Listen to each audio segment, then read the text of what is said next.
la meilleure chose que toi, femme, tu peux donner à un homme. Tantôt, nous ne connaissons pas. Mais Dieu ici, dans ces derniers jours, a envoyé un prophète. Au nom de William Marion Branham. Ce prophète est venu avec la solution de Dieu pour ces jours. Pas un prophète des arcs-en-ciel, un prophète de toutes les églises. Pas un prophète religieux. Même celui qui ne parle pas à l'église, il est son prophète.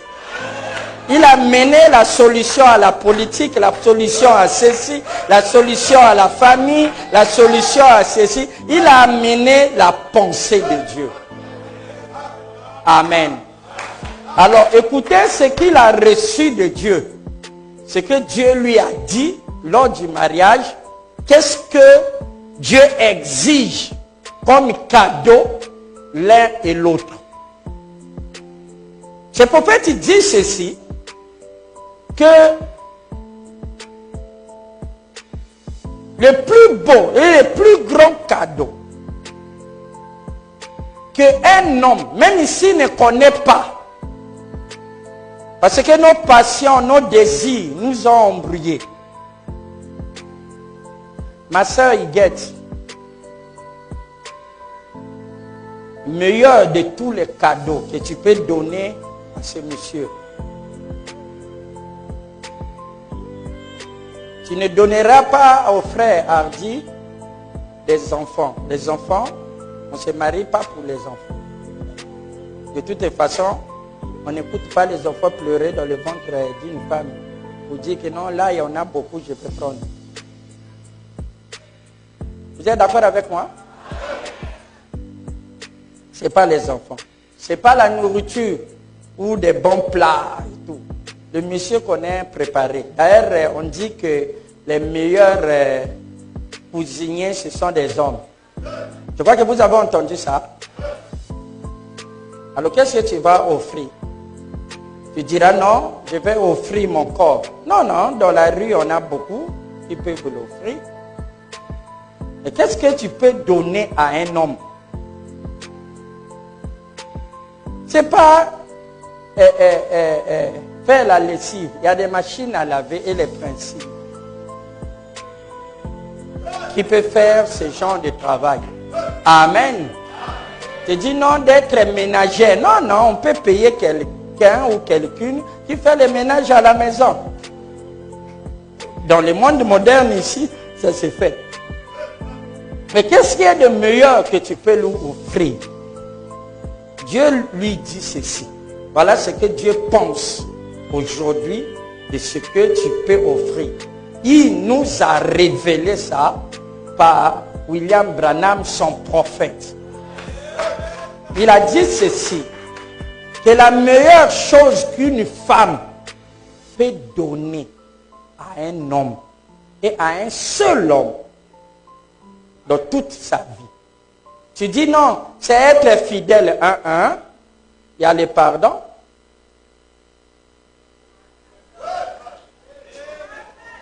Mais quelle est la meilleure chose que tu peux offrir à ce monsieur? Et la parole de Dieu dit ici, vous êtes prêts? Ce n'est pas ma pensée, hein? C'est la pensée de Dieu. Hein? Messieurs les pasteurs, il y a un don, même si vous êtes des pasteurs, que vous devez donner à vos épouses. Et vos épouses doivent vous donner ça. Veillez à ce que, si elle t'a donné ça, et ça doit être volontaire, pas forcé. Elle doit être prête d'être une dame.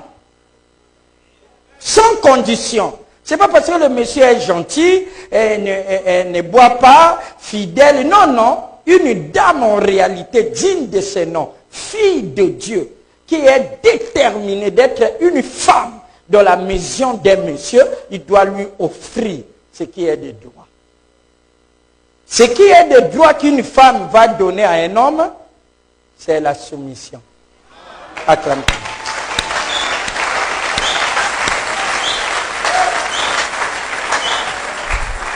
Et la Bible dit du reste, femmes, soyez soumises à vos maris en toutes choses.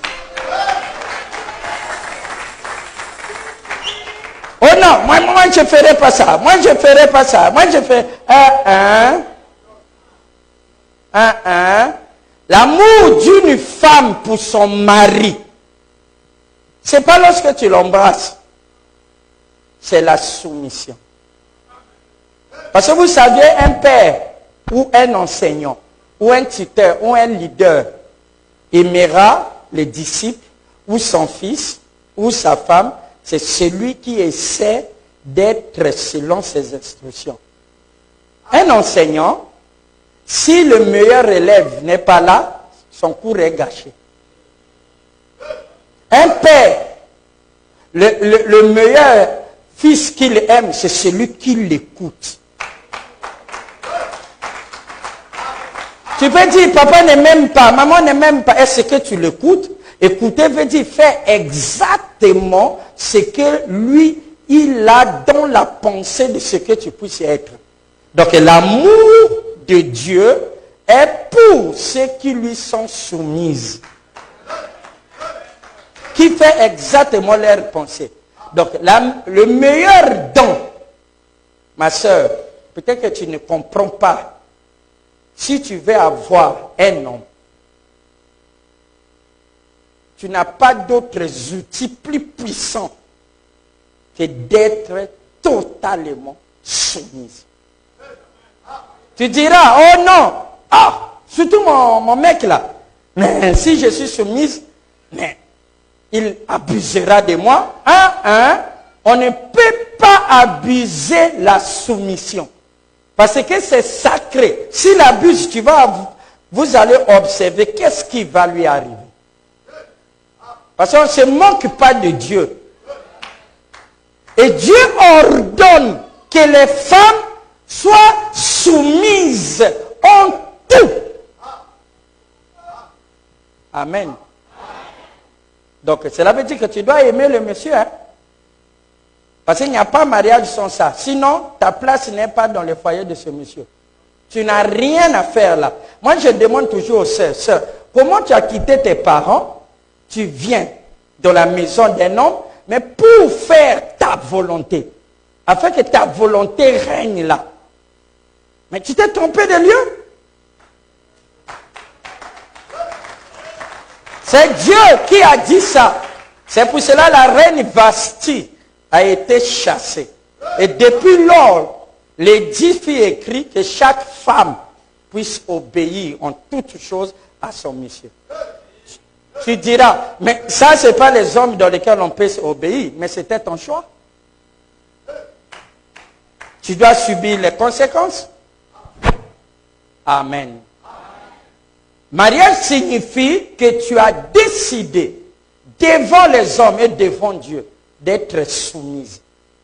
Tu ne sais pas, ma soeur, qu'est-ce qu'un homme se sent lorsqu'il sait que tout ce qu'il dira, sa femme soit d'accord ou pas, elle finira par exécuter ça.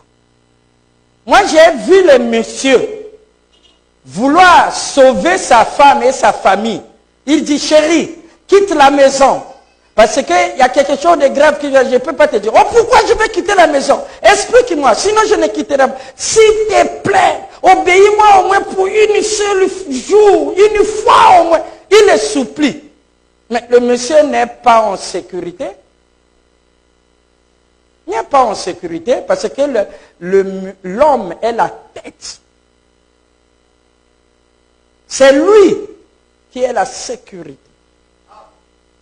L'amour d'une femme s'exerce envers son mari par la soumission.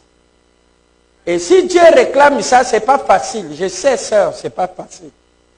D'être soumise à quelqu'un qui est incompréhensible, qui fait ceci, qui fait cela, mais Dieu veut ça.